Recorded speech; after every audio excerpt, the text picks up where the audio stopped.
Alright, I'm going to talk about Discord. It was brought up, and I thought it was a good idea. Because some people do like to work in groups, and they do excel in a group setting. I'm not one of those people, but I think it's fair, obviously for people that are, to at least give them the option. And I figured, why not do it now when people are thinking about the same sorts of things? Everybody saw the same content and paid the same amount of money, and so it's kind of a connection. It's like y'all invested in the same content, and y'all saw the same thing. So it's like, you know what? It might be very useful, and for pre-market or after hours, I think that's when it's probably going to be most useful to just chat with people to see what type of plays you liked or might be setting up. For some of you, you might want to use it during the market hours when live trading is happening, and that's fine. It's totally up to you. Obviously, the only concern is that some people might freeload, and hard workers that give out good calls, they might give too much effort into helping others and then not nail the plays themselves. Now, look, a lot of things, it's subjective whether you think somebody's working hard or not, or if they have good calls or not. It's kind of your opinion. And the point I'm trying to make is there's no right or wrongs, and you don't have to feel pressured to, put out a bunch of calls or not. It's not really like that. I just want a place where people can feel, open to chat during those off hours or study time, and really help each other grow as traders. So I think that's what it's going to be most useful for. So I'm going to go ahead, open a Discord, and then link it to everybody that bought my content. And for the rest of this video, I'm going to go ahead and talk about some of the main plays from today. So IZEA in the afternoon, I saw it was holding this like 138 top. It hit it once, twice, 3 times, 4 times, 5 times. It hit it a lot, and so I was just thinking, if it breaks through it, that'd be pretty cool. And I knew it was making one of these patterns where it's testing, it's coming back down. Now this was a false breakdown. It looked like it was about to fail, but then it recovered, and it started ripping back up. And it just felt like one of those scenarios where it was going to be a false breakdown, recover, and surge to new highs. So I went ahead, I bought 10,000 shares at 138, kind of as I thought it was going to break out of the key level. I got the surge. I had a sitting limit at 144, and I did not get filled because there was so many shares at 144. And instead of kind of accepting that, hey, you're not getting filled, just dump it, I stuck around, and I ended up selling it for break even. Kind of a stubborn sell. So I let, $500 win come down on me for break even. That was kind of a big moment in the trading day. It just, you could call it, I guess you could call it a mistake. I decided not to get involved again on the name. I just wanted to show that kind of mess up. I did take a play on Seal. I only made this, if anything, this was kind of like FOMO. I don't really like this play that much. Kind of a chase. Market was about to close. But I decided to take 10,000 shares at 175. I scalped it really quickly at 178. Locked up $300. Again, like, I would have much rather preferred this entry, obviously. Getting in around 171, taking it for that bigger move, and it would have been a much safer entry down at 171 compared to 175. So not the best play. PIC, probably, I think this is my biggest winner of the day.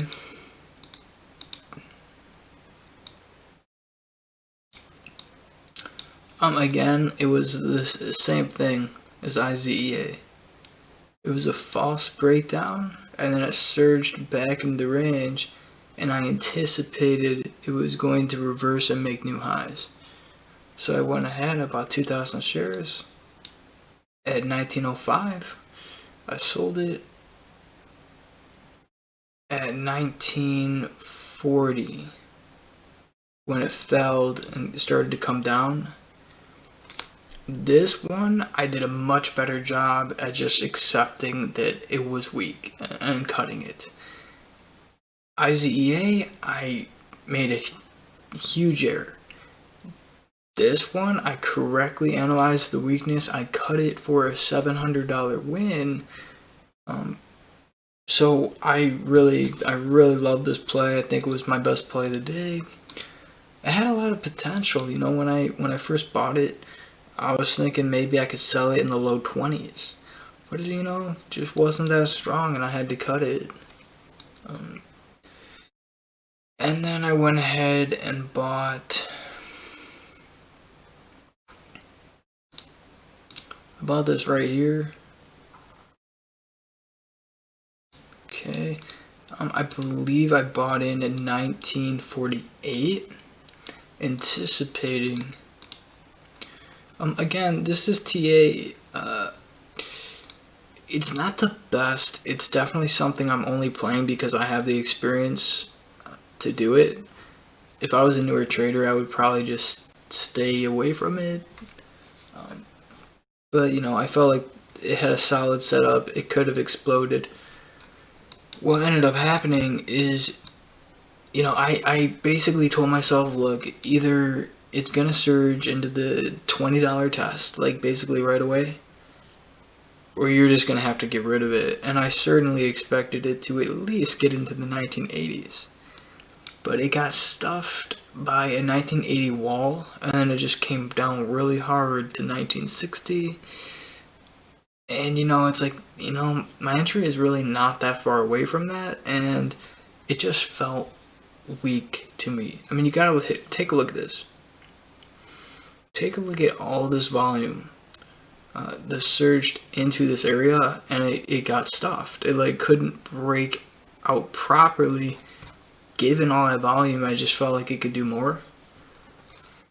And so I decided to cut it. Where did I cut it? I think I cut it in 1970 in this area.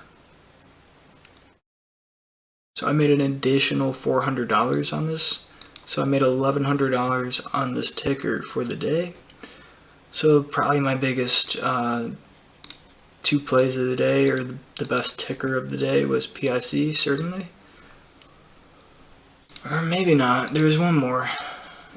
EOYS. So I believe I took 488, 2,000 shares, as it held up. I believe I added here, and then I added around here. All I know is I had 6,000 shares at 493 average. I got the uptrend I was looking for, and I was looking for a new high of day breakout over 525. And if it breaks out over 525, I was expecting at least 550. And that was kind of my profit target, to sell into that $0.50. Which would have been, you know, a massive win. It would have been a $3,600 win. Just wasn't strong enough, though. It couldn't do it. It tried 3 times to surge. It couldn't do it. On the way back down, I mean, I can't hold on. It's like, there's just nothing I can do. It's breaking down of the trend. It tried 3 times. It's like, this is just too risky. I'm not gonna risk all my profits back.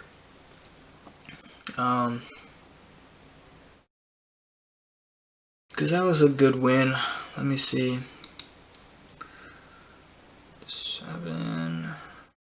13 cents a share on 6,000 shares. So it was a $780 win. Okay, pretty decent. Pretty decent. Okay,